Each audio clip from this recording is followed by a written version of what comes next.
karena saya mengcover regional Asia Pasifik, jadi salah satunya itu Korea. Jadi ada delegasi yang mengharuskan saya itu ke sana begitu. Apa namanya?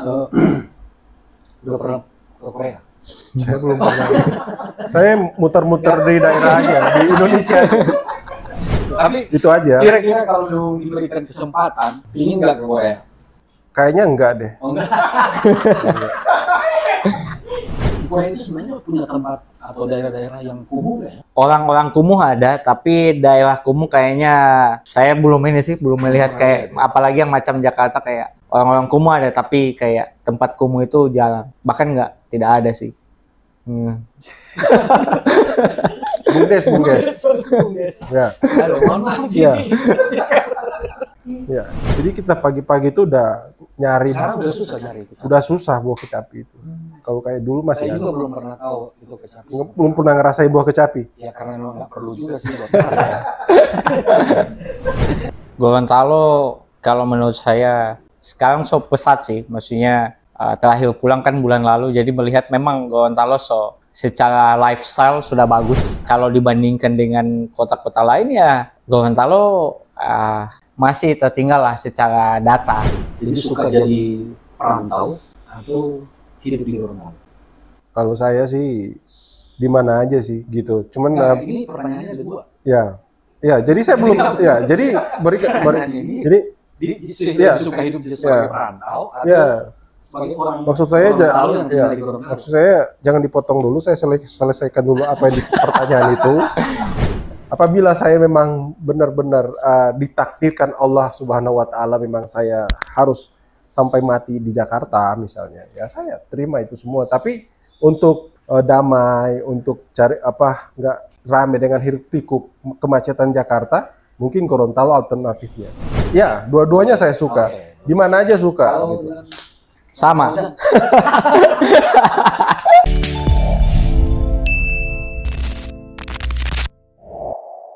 Di podcast saya hari ini, saya akan mengajak semua pemirsa untuk berbagi pengalaman dengan dua orang narasumber saya ini. Yang pertama ada Bapak Des.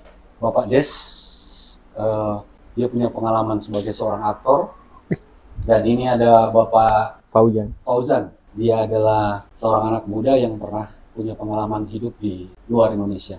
Dan apa kabar, Pak? Baik Bang, sehat-sehat. Itu gimana? Alhamdulillah sehat. Alhamdulillah sehat. Ini podcast dadakan ya. Podcast yang istilahnya tuh yang tidak pernah kita rencanakan, tapi kebetulan saya main. Tapi ngomong-ngomong saya bisa ngerokok ya, Mas? Nggak apa-apa. Karena ini kan kita ada di lokasi di Asrama Gorontalo di ST29.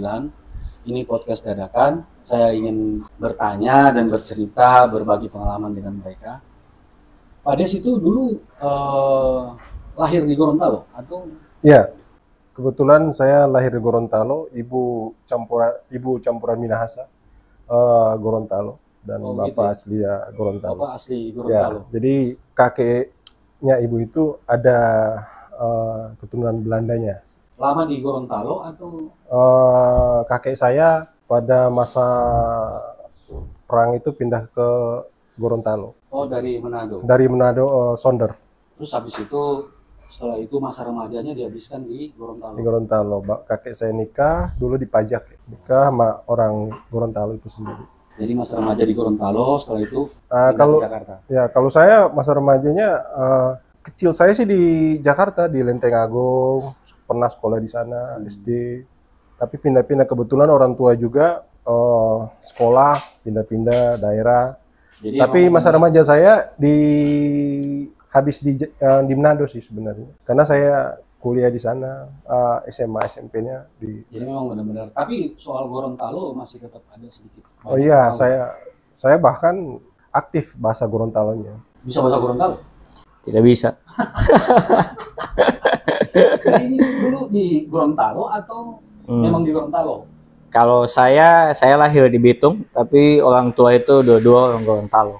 Oh, berarti masa kecil dan remajanya di Bitung. Oh, kalau cuma lahir di Bitung, habis itu mau 2 tahun pindah ke Gorontalo.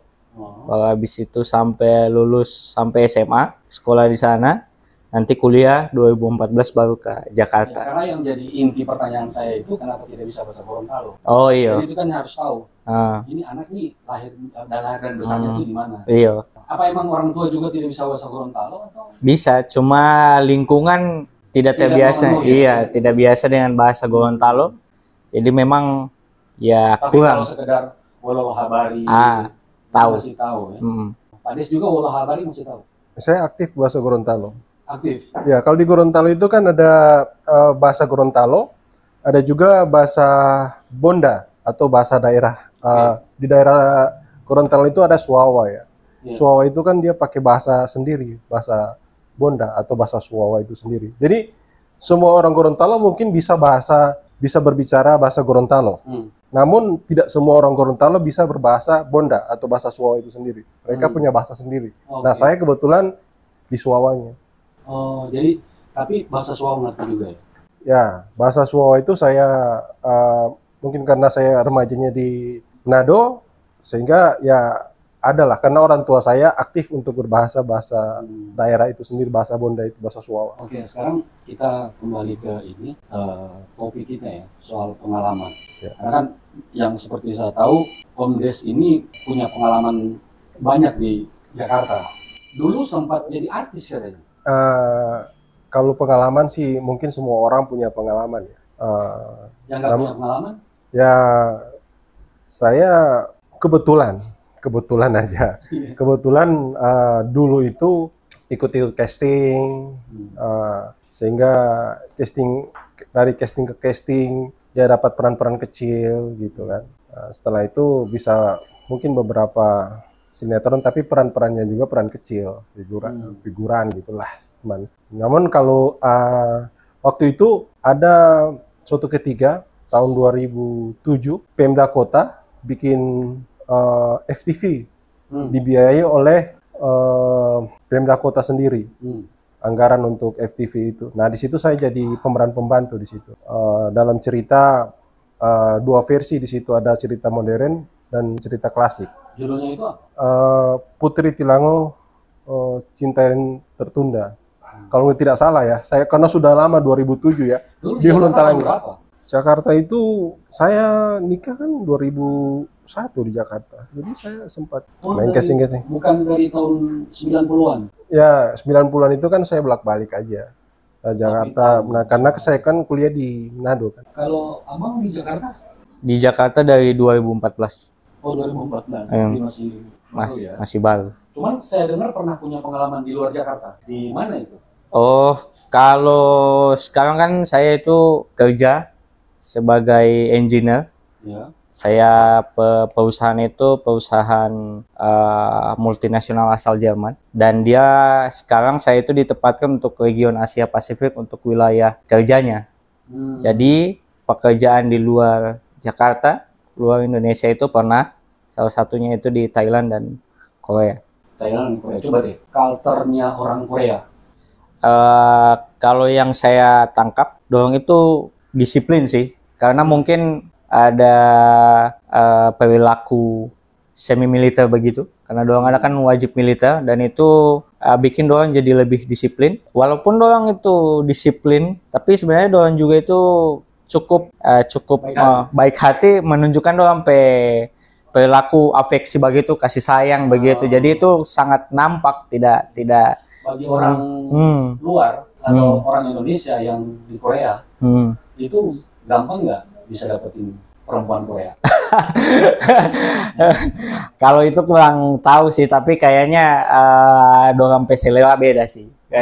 Selera beda, dorang tidak tertarik dengan. Tapi kalau misalnya kita orang-orang Indonesia yang punya banyak uang bagaimana? Kalau ya nggak masalah. Seperti orang daerah yang ada di Jakarta. Jakarta ini kan tumpuan atau kumpulan dari semua daerah berkumpul di sini dan untuk mengadu nasib di Jakarta. Iya, maksudnya kalau kita bisa dapat perempuan. Iya. Kalau kita, contoh dia di Korea, dia banyak uang. Iya. Mungkin dia bisa dapat orang Korea juga. Bisa jadi, tapi kan semua kan tergantung jodoh juga masing-masing ya. Kalau walaupun dia udah hidup di sana lama, namun kalau jodohnya orang Indonesia ya pasti ya dapat jodoh. Kita kan nggak bisa tahu ya. Iya. Cuman istilahnya levelnya perempuan Korea itu sudah lebih Betul. tinggi gitu. Iya. Dia tidak yang siapa lo gitu. Dorong high maintenance lah. Kalau makan agak susah, apa gampang misalnya? Makan kalau selera sebenarnya masih cocok dengan orang Indonesia. Cuman memang ya karena negara mayoritas non Muslim kan, jadi memang harus pilah-pilah mana yang kurang mau makan. Iya, mana yang mau makan itu harus bisa pilah-pilah. Kalau Om Yas makan gampang? Saya tentu dengan selera Gorontalo ya, atau agak selera Nado gitu kan. Beda dengan ya kita kan terbiasa dengan makanan Indonesia. Pernah punya pengalaman buruk nggak selama di Jakarta? Ya setiap orang itu kan diuji dengan berbagai macam ujian masing-masing ya oleh Allah Subhanahu Wa Taala kan. Gini, dulu tahun 90-an itu stigmanya orang Gorontalo di Jakarta, orang itu tidak pernah tahu Gorontalo di mana. Iya. Apa itu Gorontalo? Orang tidak pernah tahu. Nah kalau pengalamannya Om Des selama di Jakarta dulu, itu punya pengalaman apa? Ya, kalau saya sendiri sih bagaimana kalau pandangannya orang Jakarta terhadap orang Gorontalo? Ya.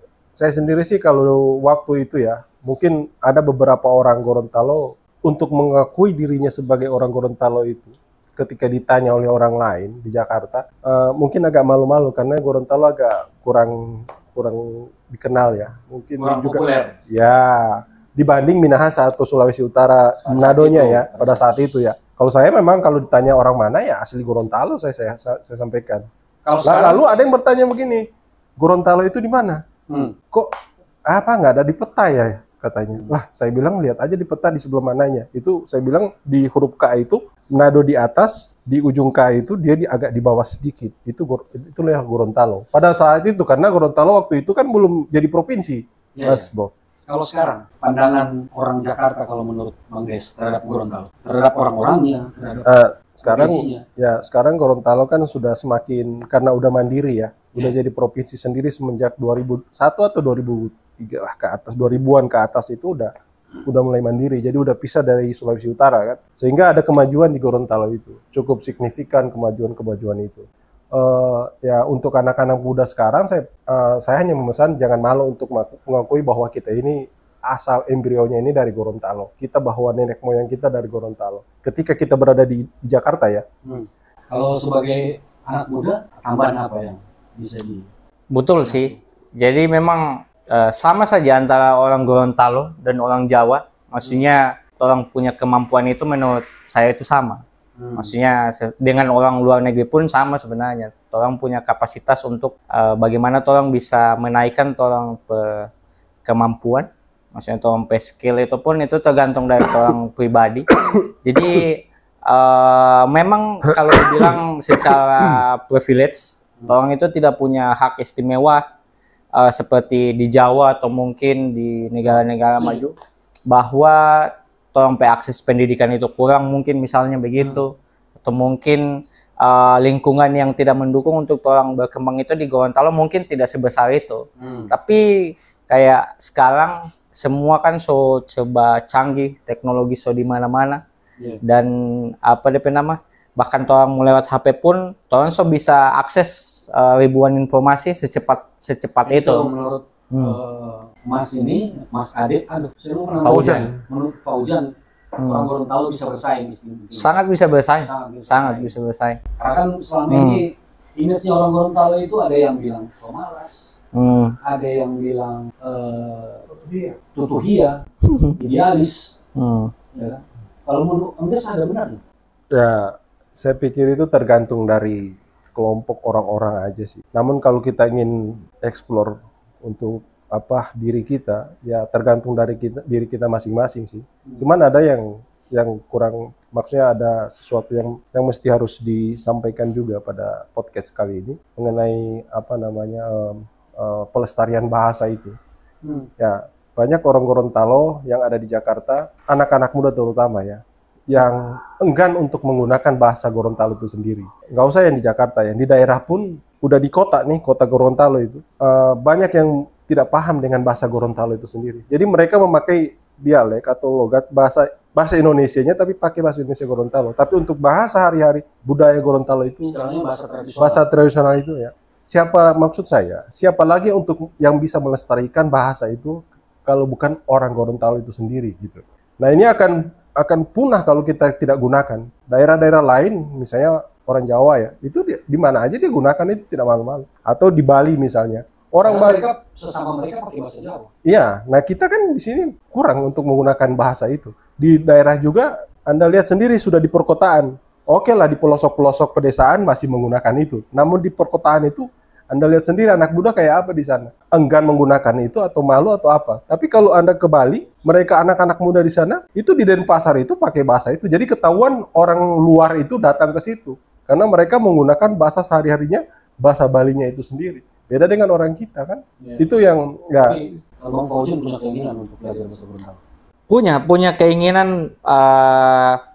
punya banyak keinginan. Maksudnya dulu 2019 mungkin sama HP Mega Jaya 2017 apa 2000 ini. Ya. Tolong itu pernah bikin kegiatan belajar bahasa Gorontalo sama Kak Hamsa. Jadi dia mengajar di ini. Cuma memang tantangannya adalah Tolong sebagai anak muda itu ini namanya aktivitas dan memang niat juga sih. Niat itu sangat berpengaruh pada orang kegiatan. Jadi memang akhirnya kegiatan itu tidak sustain gitu.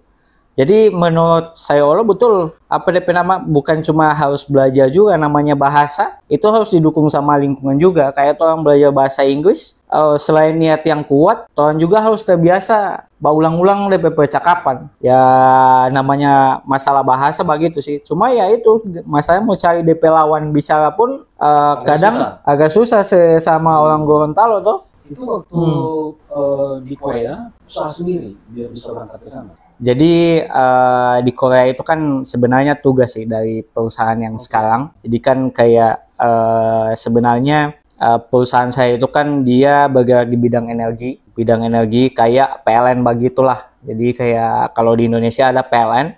Nah kalau PLN itu kan punya barang untuk menghasilkan listrik gitu di bidang energi. Nah perusahaan saya itu dia itu menyuplai barang itu. Karena itu mesin, jadi dia punya waktu untuk di maintenance atau di service lah bahasanya. Mungkin sama kayak motor, mobil, ada durasi dia harus di service. Nah, saya itu setiap ada penugasan, karena saya mengcover regional Asia Pasifik, jadi salah satunya itu Korea, jadi ada delegasi yang mengharuskan saya itu ke sana, begitu. Apa namanya, udah pernah ke Korea? Saya belum pernah. Saya muter-muter di daerah aja di Indonesia. Nah, ini kan pertanyaan ini sebenarnya saya ajukan karena saya lihat Bapak agak luar negeri. Saya luar negeri ke Mekah aja sama Madinah. Oh, iya. Waktu umroh gitu. Tapi Itu aja. kira-kira kalau diberikan kesempatan, ingin nggak ke Korea? Kayaknya enggak deh. Oh, enggak. Oke. Di Korea di mana? Di Korea di Andong City. Ada tempat di Korea itu sebenarnya punya tempat atau daerah-daerah yang kumuh nggak ya? Orang-orang kumuh ada, tapi daerah kumuh kayaknya saya belum melihat kayak apalagi yang macam Jakarta kayak orang-orang kumuh ada, tapi kayak tempat kumuh itu jarang, bahkan tidak ada sih. Bungdes. Ya. Aduh, mohon maaf. Ya. Ya. No problem, Mas Bro. Dulu waktu sampai Jakarta tuh di mana? Saya Iya. Saya dulu pertama itu di Lenteng Agung. Saya, ya. Itu masih hutan katanya. Ya dulu, pas rumah kita dulu itu dekat kuburan keramat. Dulu masih ada pohon-pohon kecapi. Jadi kita suka makan, mungkin anak-anak muda sekarang nggak pernah ngerasain buah kecapi itu sendiri. Nah, kita waktu itu masih sama nggak kayak matoa atau beda. Buah kecapi agak bulat dia. Kalau dia matang warna kuning. Kalau dia masih mentah dia warna hijau. Nah itu kita dulu karena rumah di samping pohon kecapi. Jadi kita pagi-pagi itu udah nyari. Sekarang udah susah cari. Udah susah buah kecapi itu. Kalau kayak dulu masih Saya ada. juga belum pernah tahu itu kecapi. Belum pernah ngerasain buah kecapi. Ya karena memang nggak perlu juga sih buat rasa. Dia manis dia. Kalau masih mentah dia asem banget. Asam ya. Kalau Dulu mentah ya. Waktu di Lenteng Agung itu berarti, tapi rel kereta sudah ada. Ya, zaman dari kolonial Belanda itu kan udah ada itu. Udah Itu ada, kan rel kereta, jalan kereta ini kan Tapi bentukan zaman kolonial itu- Belanda. Zaman itu jalur Lenteng Agung itu serem nggak? Ya masih seperti yang disampaikan tadi, masih hutan-hutan. Di belakang rumah kita itu dulu kan ada apa ya, Kali Ciliwung. Kali Ciliwung itu dulu bersih, masih Bersih. bagus ya. Kita buat latihan berenang apa semua itu. Terus ada getek lewat, kita sering naik getek. Nggak tahu kan getek? Getek, Nggak tahu. nah, getek itu kayak perahu gitu loh. Tapi dia dibikin dari bambu. Oke. Dari bambu. Rakit. Ya kalau orang lain bilang rakit, tapi orang Betawi bilang getek sih. Getek, ya. Ya itu dayungnya bukan dayung biasa, tapi dayung dari bambu juga yang panjang. Nah itu biasa bambu itu dijual tuh sampai ke. Berarti dulu pernah ngerasain ini angkutan kota yang kayak dulu apa sih namanya? Bemo Ya, ya? ya hais. Yang bemo itu yang kayak di film Sidul, Oplet ya. Oplet ya? Ya, Masih ada zaman itu. saya nggak hais, yang hais. Oh, nice. Ya kita kalau dari Lenteng Agung ke Depok itu misalnya itu naik hais kayak hais yang zaman Oplet, dulu, itu yang stasiun itu. Oh, Belum ada bus mini Arta apa semua itu masih jarang. zaman dulu kalau orang naik kereta juga kan, kalau naik kereta itu masih rawan ya? Katanya Ya gitu. masih masih kayak gitu sih. Belum teratur kayak sekarang kan. Anak-anak muda sekarang kan udah menikmati hasil yang ya cukup bagus lah ketimbang masih zaman dulu itu. Ya kita Nah ini kan sekarang ada anak muda yang kerja di Korea. Kira-kira pesan dari seorang senior. ya. Saya atur duduk tempat duduk nih, harus ngatur nih. Kerja di Korea nih kan. Nah, kira-kira apa buat mereka kan yang lebih banyak pengalaman nih senior. Ya, saya sih dikatakan banyak pengalaman ya syukur alhamdulillah. Saya juga banyak belajar dari anak-anak muda sekarang juga ya. Iya. Dari kalau knowledge atau pengetahuan itu kan kita harus sering upgrade pengetahuan kita dengan menyamai dengan anak-anak muda sekarang kan. Kalau kita nggak upgrade knowledge kita kan dengan anak muda sekarang kan zaman dulu kan belum ada internet, belum ada Android dan sebagainya ya kita harus mengikuti juga suasana atau era-era zaman-zaman digital hari ini kan. Nah kita juga mesti banyak Jadi juga pesannya ya. apa? Hah? Pesannya. Oh pesannya anak-anak muda sekarang ya kalau saya lihat kreativitas mereka cukup bagus ya. Terus lapangan kerja banyak ya jadi konten kreator dan sebagainya ya. Hanya apa maksud saya galilah diri sendiri yang kemampuan skill yang ada diri untuk menciptakan lapangan kerja itu gitu. Nah sekarang ini ada satu pertanyaan buat saya, buat berdua. Kira-kira menurut kamu di mata kamu tuh Gorontalo yang sekarang itu Gorontalo yang seperti apa?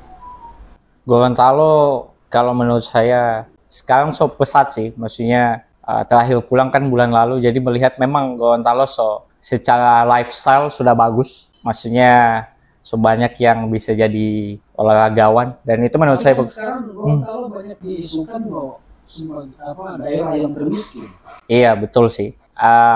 Itu dia secara lifestyle bagus, tapi memang kalau dilihat dari data ekonomi ya kalau dibandingkan dengan dengan provinsi lainnya jujur masih tertinggal begitu kayak kayak kalau dibandingkan dengan kota-kota lain ya Gorontalo masih tertinggal lah secara data gitu, tapi ya Gorontalo tetap kayak DP masyarakat kayak banyak menerima juga sih dengan keadaan seperti itu ya. Menurut saya iya diterima aja. Kapan Gorontalo maju betul, ya, betul. maju tapi lama. Iya Karena betul. Dari masyarakatnya, dari warganya tidak mau yang benar-benar maju cepat. Betul.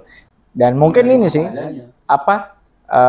anak muda sekarang bisa pasang DP target lebih tinggi lagi gitu. Mungkin ya begitu. Jadi memang melihat karena lingkungan juga yang seperti itu ada kecenderungan untuk orang tetap mau ada di posisi nyaman sebenarnya. Ya. Begitupun saya kalau misalnya pulang Gorontalo, suka Gorontalo begitu-begitu saja sebenarnya. Karena itu yang bikin kangen. Intinya Gorontalo itu terlalu nyaman. Betul. Kalau menurut Om Des, Lenteng Agung, Bung Des. Gorontalo. Ya Gorontalo ya cukup bagus lah kemajuan ini.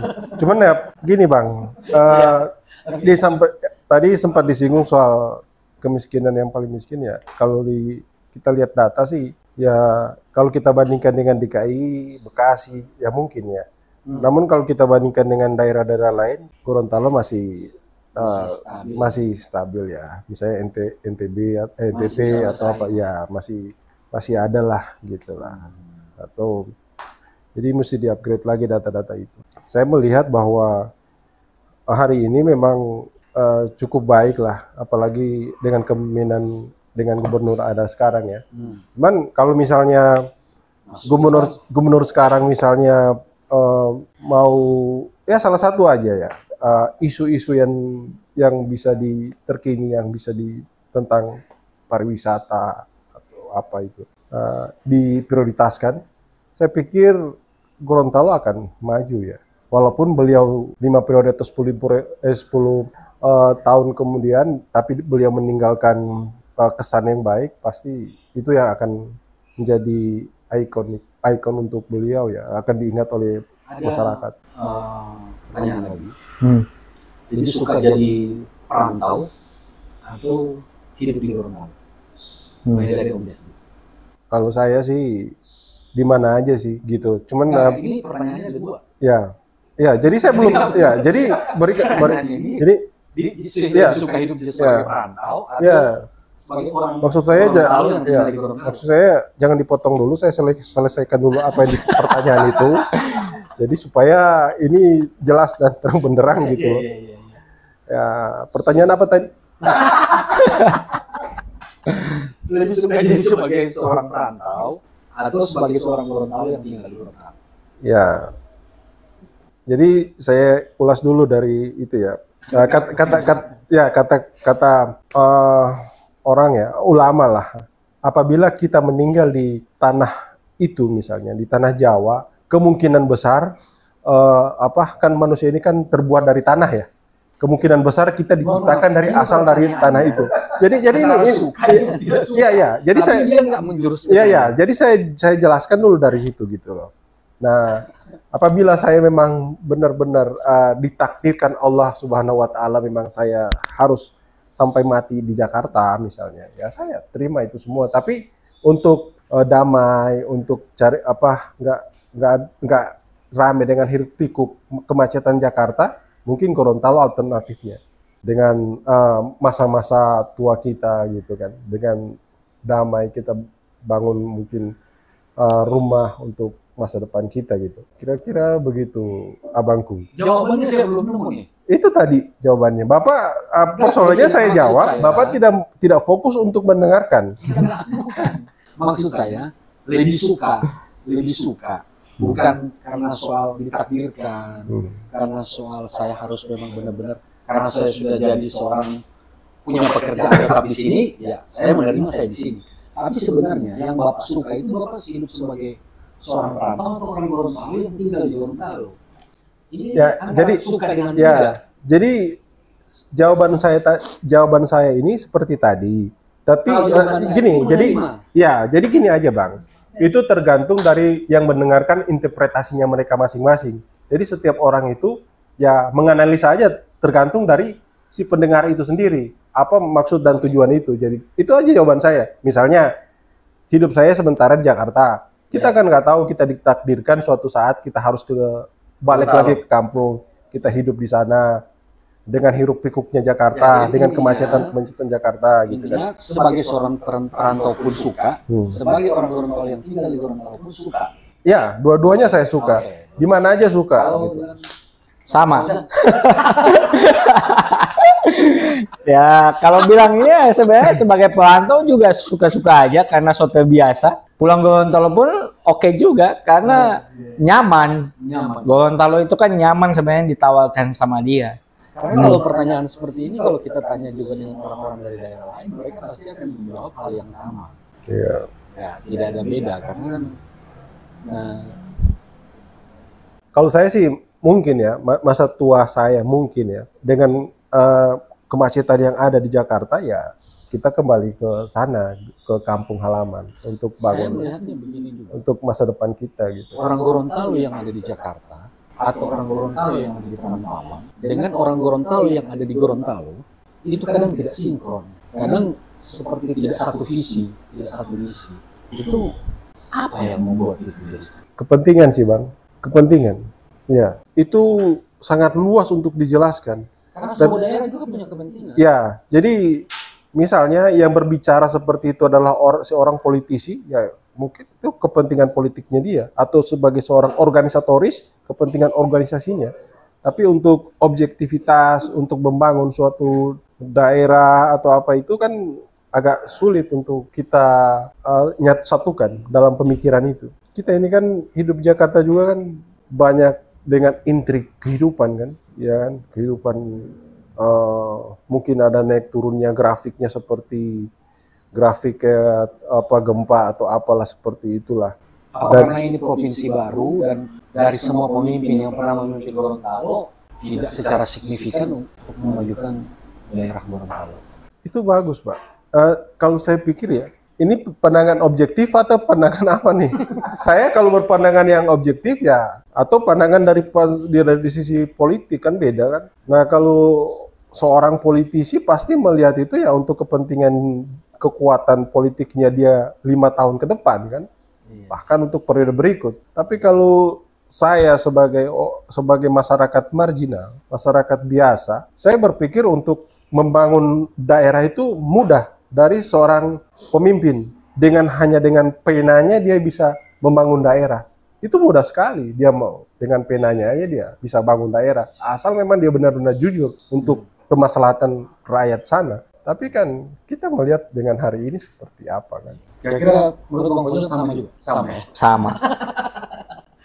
Jadi pengalaman di Korea sekarang ini apa yang kira-kira punya dampak terhadap seorang Fauzan yang punya pengalaman berada di Korea, melihat Korea itu seperti apa. Tapi ke Seoul juga.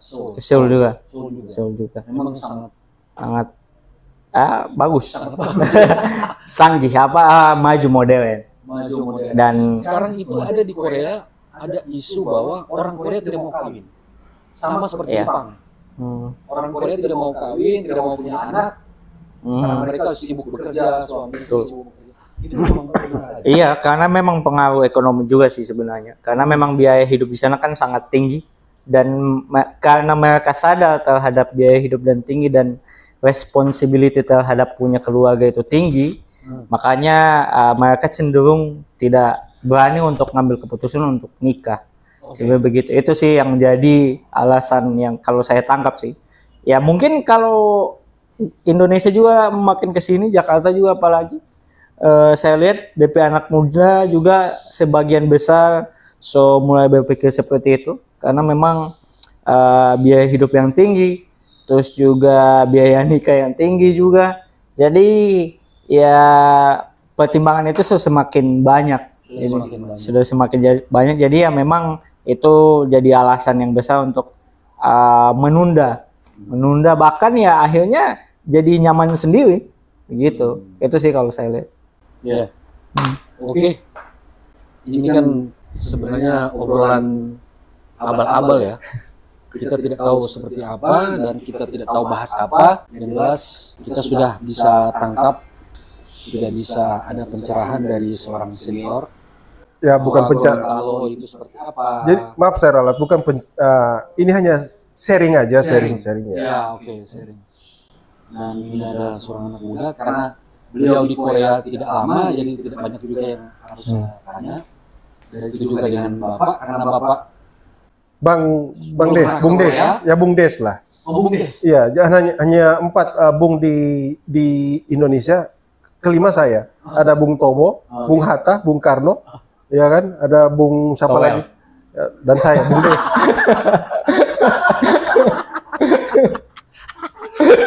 Bung Sahril. Tapi itu yang kesana. Dulu waktu jadi artis itu banyak yang naksir. Wah itu karena masih muda ya. Nah, itu masih muda ya. Ya kalau masih muda kan badan masih oke, masih fit, masih terus apalagi ikut fitness kan. Jadi badan kan masih bagus kan. Ya, jadi masih Jadi istilahnya ini anak muda lenteng. Iya. ya, Ella. ya, sekarang anak muda pasar Minggu. Pasming base. Pasar Minggu Pejaten. Ya. Oke. Kita sampai di sini aja dulu karena sudah waktunya untuk kita selesai ya. Kok buru-buru amat Bang? Jangan dulu, kita ngobrol dulu. Saya Karena masih ada segmen lagi, masih ada banyak yang mau masuk. kita mesti ini ada kurang banyak ini yang mau masuk di sini. Masih wak- banyak yang mau masuk. maksudnya kita 1 jam lah diberikan kesempatan untuk kita mengulas ini masalah. Masih ada yang saya mau tanya, tapi kalau menurut saya kayaknya ini sudah cukup lah. Belum cukup menurut saya. Jadi kita bicara lagi lah. Karena ini menurut saya Bisa masuk di segmen kedua. karena menurut saya ini masih introduction. Jadi masih belum masuk ke belum ke intinya, iya, ke poin-poinnya gitu loh. Baru 10 tahun pengalaman hidup yang dibahas. Iya. Sudah ada short yang saya bisa ambil dari pembicaraan omongan kedua, sudah ada yang bisa. Oke, terima kasih Bang Ya. Fauzan. Ya. Terima kasih banyak, Pak. Bang Ya. Bung Toel. Bung Des. Oke, terima kasih. Assalamualaikum warahmatullahi wabarakatuh. Waalaikumsalam warahmatullahi